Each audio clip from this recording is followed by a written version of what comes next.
स्वागत आहे तुमचं परत एकदा DPT मेडिकल कन्सल्टन्सीमध्ये। आज आपण चर्चा करणार आहोत जे काय आपलं नालासोपारामधलं प्रायव्हेट BMS कॉलेज आहे त्या कॉलेजच्या ॲडमिशन प्रोसेसबद्दल। आता सगळ्यात महत्त्वाचं या व्हिडिओमध्ये आपण चर्चा करणार आहोत तुमच्या कॅटेगरीमधून या कॉलेजमध्ये 2026-27ला फर्स्ट सीटसाठी अलॉटमेंटला ऑल इंडिया रँक किती असायला हवा, तसंच तुमच्या कॅटेगरीसाठी जी काय शेवटची जागा या कॉलेजमध्ये भरली जाणार आहे त्या जागेसाठी तुम्हाला सीट अलॉटमेंट हवं आहे तर मग तुम्हाला तुमच्या कॅटेगरीमधून किती ऑल इंडिया रँक असायला हवा, तसंच या कॉलेजची जी काय जनरल इन्फॉर्मेशन आहे, कॉलेजचा कोड असेल, कॉलेजची इंटॅक असेल, इस्टॅब्लिशमेंट इयर असेल, हॉस्टेल आहे का नाही, कॉलेजचं फी स्ट्रक्चर असेल, त्याचबरोबर कॉलेजसोबत जे काय हॉस्पिटल कनेक्ट आहे त्या हॉस्पिटलमध्ये बेड्स किती, तिथं PGचा कोर्स आहे का नाही याची सविस्तर माहिती या छोट्याशा व्हिडिओमध्ये मी तुमच्याबरोबर शेअर करणार आहे। आता सगळ्यात अगोदर जर आपण या कॉलेजचा कोड बघितला तर हे कॉलेजचा कोड 3105 आहे, जो की तुम्हाला ज्यावेळेस तुम्ही काउन्सिलिंगमध्ये पार्टिसिपेट करणार आहे त्यावेळेस तुम्हाला त्या ठिकाणी तिथं फिल करावा लागतो। आता जर इंटेक बघितली, इंटेक म्हणजे टोटल जागा, तर टोटल जागा या कॉलेजमध्ये 60 आहे। 60 पैकी आपल्या या ठिकाणी 15% सीट ज्या आहेत त्या ऑल इंडिया कोट्यामधून भरल्या जातील, जो की आपला CET सेल घेतं 50,000 रुपयाचं डिपॉझिट घेऊन। त्याचबरोबर उरलेल्या 15% सीट ज्या आहेत त्या आपल्या ठिकाणी IQ कोटा म्हणजे जिथं की 3 पटीनं किंवा 5 पटीनं जास्त फीस असते तिथून भरले जातात। आणि ज्या काय उरलेल्या बाकीच्या 70% सीट आहे त्या 70% सीट आपल्याला स्टेट कोटा कॅटेगरीनुसार भरल्या जातात आणि त्याच जागामधून कट ऑफ किती जाणार आहे कॅटेगरीनुसार याची आपण सविस्तर चर्चा करणार आहोत। आता कॉलेजची स्थापना कधी झाली तर 1992 साली हे कॉलेज चालू झालेलं आहे। कॉलेजच्या हॉस्पिटलमध्ये जवळपास 250 बेड्स तुम्हाला बघायला भेटतील। जर तुम्ही ह्या कॉलेजमध्ये PGचा कोर्स करायचा विचार करताय किंवा तुम्हाला जर PGचे जे अलग अलग डिपार्टमेंट्स आहेत किंवा मग जसे PGचे विद्यार्थी आहेत त्यांच्यासोबत जर समजा तुम्हाला सखोल चर्चा करायची असेल तर तुम्हाला या ठिकाणी कुठल्याही प्रकारे MD किंवा MS असा कोर्स दिसणार नाहीये। मग आता हा PGचा कोर्स नाहीये त्यामुळे तुम्ही या कॉलेजला तुमच्यानुसार तुमच्या प्रेफरन्स लिस्टमध्ये 100% अरेंज करू शकतात। आणि मी बऱ्याच बाकीच्या BMS कॉलेजचे व्हिडिओज टाकलेले आहेत गव्हर्नमेंट प्रायव्हेटचे, ते पण तुम्ही चॅनलच्या प्लेलिस्टमध्ये जाऊन 100% बघू शकतात। स्टायफंडचा विचार केला तर तुम्हाला इंटर्नशिपमध्ये या ठिकाणी कुठल्याही प्रकारे सॅलरी दिली जात नाहीये, हे तुम्हाला लक्षात घेणं आहे। म्हणजे तुम्हाला पूर्ण 5.5 वर्ष जे आहे त्या ठिकाणी मोफतमध्ये कार्य करणं किंवा मोफतमध्ये एज्युकेशन घेणं हे तुम्हाला लक्षात घेणं आहे। पण जसं मी बाकीचे कॉलेज तुम्हाला शेअर केले तर त्या कॉलेजमध्ये 18,000च्या आसपास स्टायफंड दिला जातो इंटर्नशिपमध्ये, हे लक्षात ठेवा। आता जर पेनल्टीचा विचार केला तर या ठिकाणी जी पेनल्टी गव्हर्नमेंटच्या रूलनुसार ती 3 लाखाची, म्हणजे तुम्ही आता BMS फर्स्ट इयरला ॲडमिशन केलं आणि तुम्ही अचानक समजा सेकंड इयरला गेले आणि तुम्ही MBBS सीट अलॉटमेंट होतंय म्हणून जर समजा आता BMS सोडून देतात तर त्या कंडिशनमध्ये तुम्हाला जी पेनल्टी भरायची महाराष्ट्र शासनाला ती 3 लाख रुपये भरायची। पण एवढीच पेनल्टी का, तर असं बिलकुल नाहीये, कारण हे कॉलेज तुम्हाला एवढ्याच पेनल्टीमध्ये बिलकुल ॲडमिशन देणार नाहीये। तर प्रायव्हेट कॉलेज आहे त्याच्यामुळे हे कॉलेज ज्यावेळेस तुम्ही सीट सोडायचा विचार करताय ना त्यावेळेस तुम्हाला पेनल्टीच्या अमाऊंटमध्ये पूर्णच्या पूर्ण जी काय तुमची 4.5 वर्षाची जी काय फीस असणार आहे कॉलेजची ती पूर्ण फीस तुम्हाला ओपन कॅटेगरीनुसार पेमेंट करावं लागणार आहे। मग तुम्ही कोणत्याही कॅटेगरीमध्ये असाल त्याचा काही फरक पडणार नाहीये। आणि जर तुम्ही ओपन कॅटेगरीचं फी स्ट्रक्चर बघितलं तर 2,29,000 आहे, म्हणजे ज्यावेळेस तुम्ही पेनल्टी देणार आहे सीट सोडण्यासाठी तर तुम्हाला 2,29,000 गुणिले 4.5 करणं आहे, जेवढं अमाऊंट येणार आहे तेवढी पेनल्टी तुम्हाला सीट सोडण्यासाठी या कॉलेजमध्ये द्यावी लागणार आहे। त्याच्यामुळे जर तुम्ही पार्शियल ड्रॉपचा विचार करतात तर याला थोडं लक्षात घेऊ शकतात।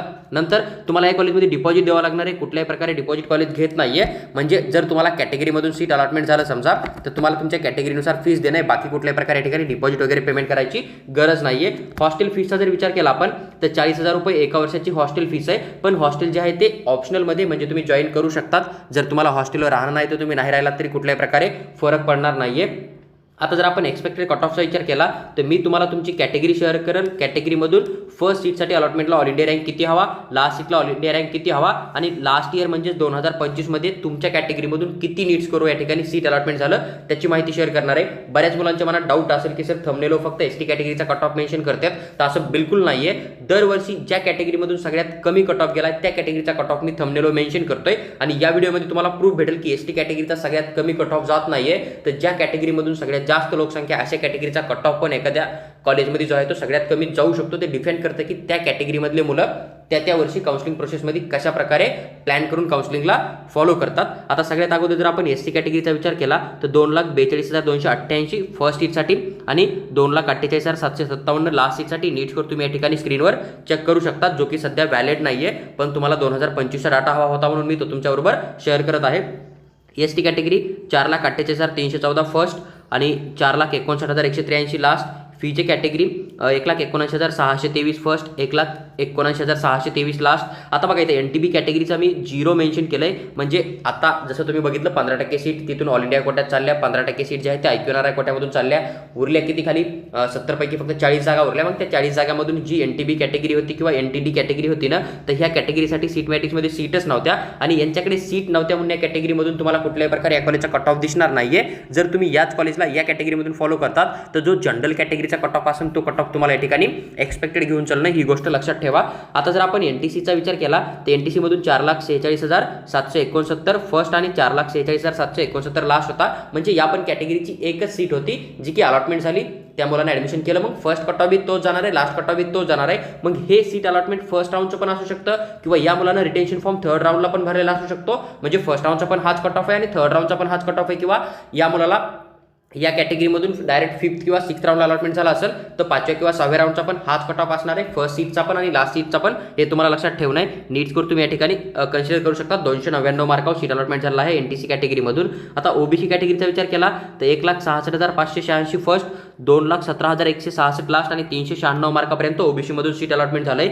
ACBC कॅटेगरीमधून 1,62,595 फर्स्ट, 4,98,306 ऑल इंडिया रँकवर शेवटच्या मुलाला या ठिकाणी अलॉटमेंट झालेलं आहे आणि 281 नीट स्कोरवर ACBC कॅटेगरीमधून या ठिकाणी जे आहे ते BMSचं नालासोपाराचं मुंबईमधलं प्रायव्हेट कॉलेज अलॉटमेंट झालेलं आहे. EW साठी प्रायव्हेट कॉलेजमध्ये कुठल्याही प्रकारे सीट नसतात, त्याच्यामुळे कोणताही डाटा तुम्हाला या ठिकाणी मिळणार नाहीये. ओपन कॅटेगरीमधून 93,393, त्याचबरोबर 1,83,232 एवढा जो आहे तो क्लोजिंग कट ऑफ आहे आणि 414 नीट स्कोर 2025ला सीट अलॉटमेंट झालेला आहे. आता तुम्ही या ठिकाणी एक गोष्ट लक्षात घेतली, ज्या कॅटेगरीच्या समोर मी 00 मेन्शन केले म्हणजे या कॉलेजमध्ये कुठल्याही प्रकारे 2025ला सीट नव्हती. आणि जर तुमच्या कॅटेगरीची एखाद्या कॉलेजमध्ये सीटच नसेल सीट मॅट्रिक्समध्ये तर त्या कंडिशनमध्ये तुम्हाला जो एक्सपेक्टेड कट ऑफ घेऊन चालणं तुमच्या कॅटेगरीसाठी तर तो जनरल कॅटेगरीचा घेऊन चालणं, हे लक्षात ठेवा.